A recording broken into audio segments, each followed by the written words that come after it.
L'école de la République vient d'être touchée et est en train de couler. L'école de la République, créée à l'époque de Jules Ferry, une école gratuite pour tous.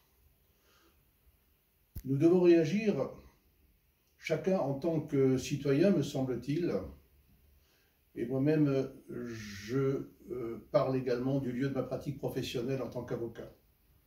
Souvenez-vous, en octobre 2018, cela fait donc maintenant tout juste 2 ans, de cette agression par un élève sur une de ses professeurs avec un pistolet. Cela a fait grand bruit parce que cela avait été filmé.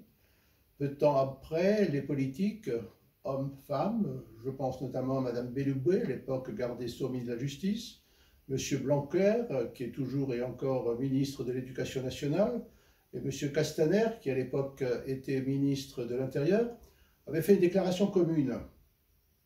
Déclaration commune, cela est assez rare dans la République aujourd'hui, où chacun travaille dans son secteur pour dire que, enfin, ensemble, ils allaient travailler sur la sécurisation de l'école pour défendre évidemment nos professeurs, nos enseignants, mais aussi les élèves qui sont au premier chef concernés quand ils sont témoins de ces violences.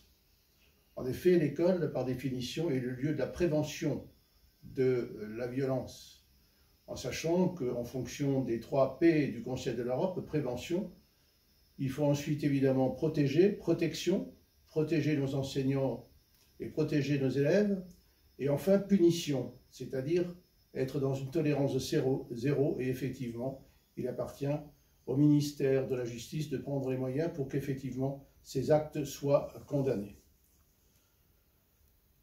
Aujourd'hui, 2 ans plus tard, où en sommes-nous?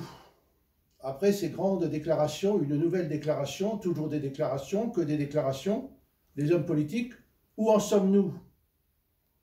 Monsieur Blanquer, Madame Belloubet, Monsieur Castaner, avez-vous mis en place cette cellule interministérielle, commune par commune, qui permettrait de décoder effectivement ces actes de violence que souvent on confond avec des incivilités? Non, ce ne sont pas des incivilités, ce sont des violences, et parfois des violences sournoises, des violences invisibles, du harcèlement, harcèlement entre élèves, mais aussi harcèlement à l'égard des enseignants. Où en sommes-nous aujourd'hui, mesdames, messieurs les politiques, qui êtes censés défendre nos droits et nos libertés et notre République? J'en voudrais pour exemple simplement du lieu de ma pratique de cette enseignante qui, il y a 6 mois, entre 2 cours, a été agressée avec une bombe lacrymogène par un individu qui est entré dans sa classe cagoulé et qui l'a aspergé dans ses yeux avec une bombe lacrymogène. Évidemment hospitalisée, évidemment à partir de là, aujourd'hui encore des séquelles, sans doute devant être opérées prochainement, avec toutes les tracasseries administratives, bien sûr, dépôt de plainte au commissariat, la psychologue soi-disant qui devait la voir de l'Éducation nationale, elle l'a vue 3 semaines après. Merci l'Éducation nationale. Et puis tracasserie évidemment judiciaire et administrative. Aujourd'hui, il nous faut faire une procédure en faute lourde de l'Éducation nationale. Pourquoi? Parce qu'elle avait fait des signalements, elle avait fait des rapports aux proviseurs de ce lycée. Nous sommes en plein Paris, dans le 14e arrondissement, nous ne sommes pas dans les banlieues. Elle avait fait remonter au proviseur des actes de délinquance et pas d'incivilité. Quand on dit à une enseignante qui porte un nom juif, « Madame, est-ce que vous connaissez bien l'histoire d'Anne Frank ?» Madame, quand on l'accuse à demi-mot, sale pute de juif, quand on lui donne une mauvaise note, 3 rapports montés au proviseur. Aucun retour jusqu'au jour de cette agression. Alors oui, faute lourde de l'Éducation nationale.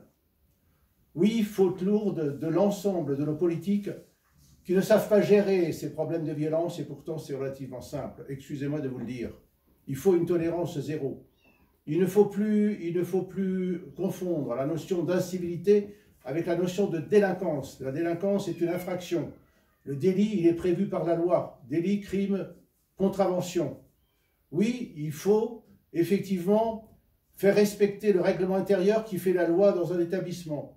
Oui, il faut effectivement qu'il y ait des conseils de discipline et que ces élèves qui sont des délinquants, même s'ils sont mineurs, soient passibles de ce conseil de discipline et qu'on ne mette pas toujours la poussière sous le tapis au motif de ne pas faire de vagues. Car à force de ne pas faire de vagues, on va finir par avoir une grosse tempête et notre bateau à tous, l'école de la République, va couler.